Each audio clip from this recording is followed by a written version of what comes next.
They think deep thoughts, and with no more brains than you have.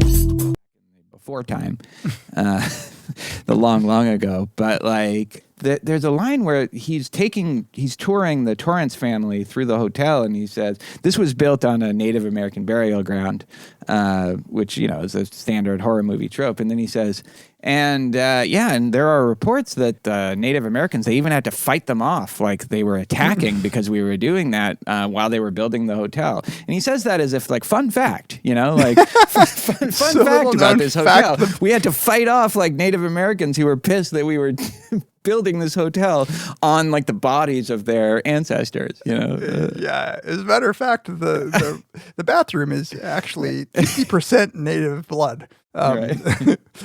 We use the like congealed blood, it's like the piping. Right. I mean, the reason that I am even more dismissive of the overall theory is sort of because it's built so strongly on the presence of one like baking powder can being strategically located. Like the Calumet baking powder. Which has the peace pipe that's clearly between Danny and Halloran? Yeah.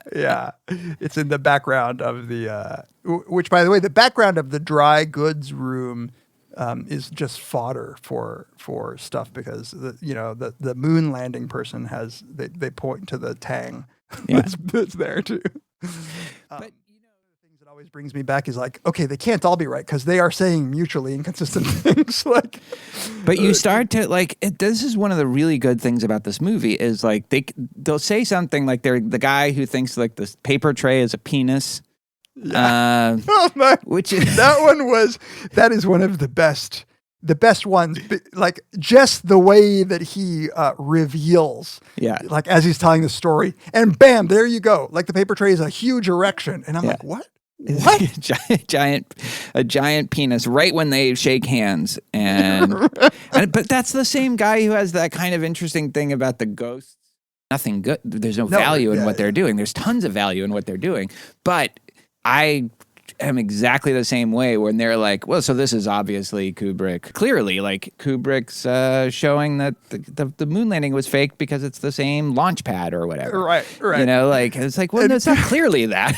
Yeah, and they're like, Kubrick said, that he chose the room 237 because there was art, but he was lying. Kubrick was lying, and they'll even insert like autobiography. Did you catch like they would talk about like sort of how they imagined Kubrick having read like that book on subliminal seduction? I had the same note. Yeah. Yeah. Like, wait, are you just making that up? And then he went and talked to advertisers. Yeah. So and it's like, this is what I like about the documentarian Rodney Asher not like telling us like, is that true? Is there anything in like a Kubrick biography that supports that? Or is this guy just making it up? Like, what's the deal? Correct me if I'm wrong. So I think Asher's silence throughout is brilliant. Correct me if I'm wrong. I heard him say one thing. Do you remember, like... I think it's towards the end, right? Yeah, like, he kind of, like, prods the guy a bit. He says, like, why would he have made the movie this complicated? I think that's it. Right. Yeah. And sometimes he's like, oh, come on. Like, there's this one guy. It's the subliminal guy. It's exactly that guy. Yeah, he went to the advertisers to ask what their methods were, and then he took them and applied to the movie. And then... he says, all right, I'm only going to give you one. Like, I'm only going to, like, here, I'm just going to give you one of these. But they're the movie is littered with them, but I'm only going to give you one. And that he doesn't want to spoil it for us. That was the paper tray. He's like, you have to be a complete fanatic like me to spot all of them. And, like, I don't expect that from you. But here, I'm going to give you one. And then he says, all right, I'll give you one more. Clearly at the prodding, I think, of Rodney Asher. He's like, Kubrick's face is in the clouds. And I swear to God, I looked at the clouds and it's just not there. It's not there. Exactly. Okay. So the director does, so when the guy makes a claim about the tray being this huge erect penis, which wasn't that big, you know what I'm saying? No, it was like normal size. I assume. He shows it.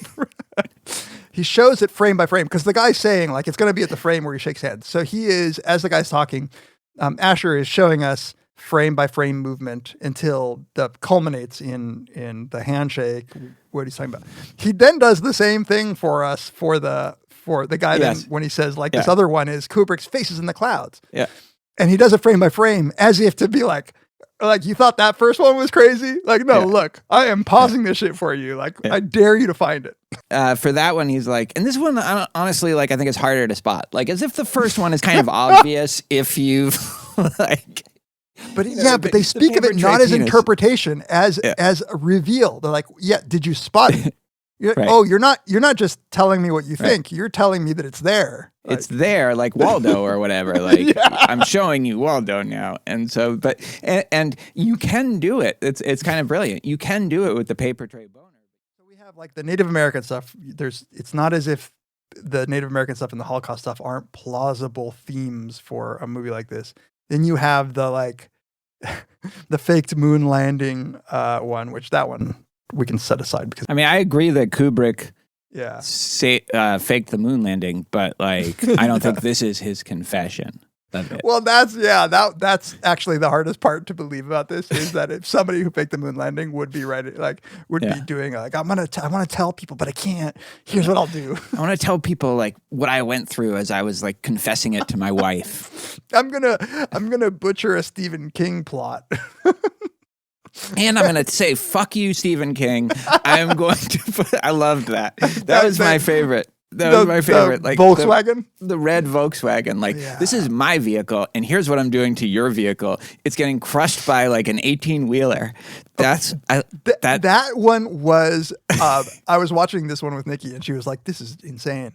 And I was like, yeah, Dick Halloran. He's trying to get back to the hotel, and he comes across like a semi that's crushed a car. And it's a red Volkswagen. And in the Stephen King story, apparently the main character drove a red Volkswagen, but Kubrick makes it a yellow Volkswagen. And so he was like basically killing off Stephen King's character. And I was like, that's like the best little tidbit that I've seen in the movie so far. Yeah, I mean, and I totally buy that he was saying like, fuck you, Stephen King. You know, like I'm going to take what you did, which is kind of schlocky and bullshit and some like little thing about alcoholism. And it's like, ooh, it's a horror movie, but it's about I'm going to make it like this like masterpiece. Exactly. And you're going to bitch about it, but too bad. Here, this is you. You're the red Volkswagen. Okay, so we have. The Native American genocide was terrible. The Holocaust was terrible. And if you didn't know that, here's a German typewriter because I need you to know it. Right? Like it's somewhat interesting point that he's doing this at a personal level to try to get you to connect with like large numbers of people dying. You know, like this, like the Paul Bloom point or whatever that you know you can, or the Stalin point. But Paul Bloom or Stalin. One of those, I always get those confused too. Tomato, but